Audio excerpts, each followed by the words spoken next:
Episode 10, जब rulers ने shadow power को चुनौती दी और इसकी भारी कीमत चुकाई। पावर का असली खेल सिर्फ गद्दी तक पहुंचने का नहीं होता।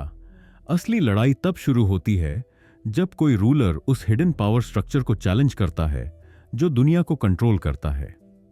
हिस्ट्री में कई ऐसे लीडर्स हुए जिन्होंने सीक्रेट एलीट्स और शैडो रूलर्स के खिलाफ जाने की कोशिश की, लेकिन उनमें से ज्यादातर या तो मार दिए गए या उनका एम्पायर खत्म हो गया।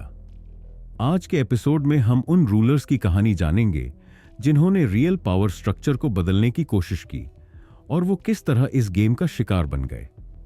8. Julius Caesar. जब रिपब्लिक के खिलाफ गया तो अपना ही अंत लिख दिया। रोम में असली पावर सेनेट के पास थी, लेकिन जूलियस सीजर ने इसे चैलेंज किया। वो सेनेट की अप्रूवल के बिना डिसीजंस लेने लगा।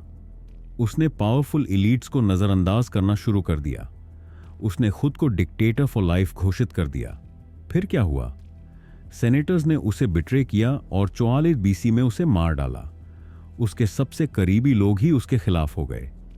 लेसन: जब आप शैडो रूलर्स के खिलाफ जाते हो तो सबसे पहला हमला आपके अपने लोग ही करते हैं। John F Kennedy. जब यूएस प्रेसिडेंट ने सीक्रेट पावर्स को बेनकाब करने की कोशिश की, जेएफके शायद दुनिया के सबसे पावरफुल पोजीशन पर थे, लेकिन उन्होंने पब्लिकली कहा कि वो सीक्रेट सोसाइटीज और डीप स्टेट के खिलाफ हैं। उन्होंने सीआईए को कंट्रोल करने की कोशिश की। उन्होंने फेडरल रिजर्व के बैंकिंग सिस्टम को चेंज करने की कोशिश की। उन्होंने मिलिट्री इंडस्ट्रियल कॉम्प्लेक्स को एक्सपोज करने की कोशिश की। फिर क्या हुआ? 1963 में उन्हें खुलेआम मार दिया गया। और आज तक ये एक मिस्ट्री बनी हुई है कि असली मास्टरमाइंड कौन था। लेसन: जब आप हिडन एलीट्स के खिलाफ जाते हो तो आपका एंड पहले से लिखा जा चुका होता है। 3. Muammar Gaddafi. जब एक लीडर ने ग्लोबल बैंकिंग सिस्टम को चैलेंज किया, गद्दाफी सिर्फ लिबिया का लीडर नहीं था, वो पूरे अफ्रीका के लिए एक नया इकोनॉमिक सिस्टम बनाना चाहता था। उसने गोल्ड बैक्ड अफ्रीकन करेंसी शुरू करने की कोशिश की, जिससे डॉलर की डिपेंडेंसी खत्म हो जाती। उसने वेस्टर्न बैंकिंग सिस्टम को रिजेक्ट किया। उसने नेचुरल रिसोर्सेज को फॉरेन कंट्रोल से बचाने की कोशिश की। फिर क्या हुआ? 2011 में नेटो ने लिबिया पर हमला किया।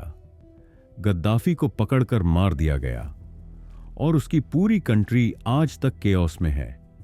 लेसन: अगर आप ग्लोबल फाइनेंशियल सिस्टम के खिलाफ जाते हो तो आपको जिंदा नहीं छोड़ा जाता। 4.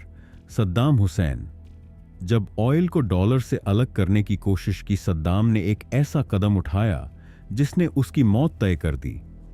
उसने ऑयल को डॉलर की जगह यूरो में बेचने का फैसला किया।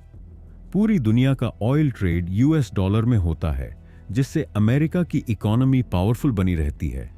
लेकिन अगर ऑयल डॉलर सिस्टम खत्म हो जाता तो यूएस की इकोनॉमिक डोमिनेंस गिर सकती थी। सद्दाम ने ओपनली इस सिस्टम के खिलाफ जाने की कोशिश की। फिर क्या हुआ? यूएस ने इराक पर अटैक किया, सद्दाम को हटाया और पूरे देश को तबाह कर दिया। लेसन: अगर आप पेट्रो डॉलर सिस्टम के खिलाफ जाते हो तो आपकी सत्ता ज्यादा दिन नहीं टिकती। पावर के इस खेल में सबसे बड़ी सच्चाई क्या है? 8. असली पावर कभी खुले में नहीं होती। जो रूलर्स आपको दिखते हैं वो सिर्फ प्लेयर्स होते हैं। असली गेम मास्टर्स हमेशा पर्दे के पीछे रहते हैं। 2. अगर आप हिडन सिस्टम को चैलेंज करते हो तो आपको हटा दिया जाता है, चाहे वो असैसिनेशन हो, कूप हो या वॉर हो। इतिहास में यह पैटर्न बार बार दोहराया गया है। 3. जनता को कभी असली वजह नहीं बताई जाती। जब भी कोई लीडर हटाया जाता है तो मीडिया उसे विलन बनाकर दिखाती है, लेकिन असली कारण कुछ और होता है। क्या कोई इस सिस्टम को हरा सकता है? अब सवाल यह है, क्या कोई ऐसा रूलर है जो इस हिडन पावर स्ट्रक्चर को हरा सकता है? क्या कोई ऐसी स्ट्रैटेजी है जिससे रियल पावर सिस्टम को बदला जा सके? और अगर कोई ऐसा करेगा तो क्या उसकी कहानी भी हिस्ट्री में बाकी रूलर्स की तरह ही खत्म होगी? अगले एपिसोड में हम इस सवाल का जवाब ढूंढेंगे और देखेंगे कि क्या कोई असली गेम चेंजर इस सिस्टम को तोड़ सकता है। तो जुड़े रहिए, क्योंकि सत्ता का असली खेल अभी भी जारी है।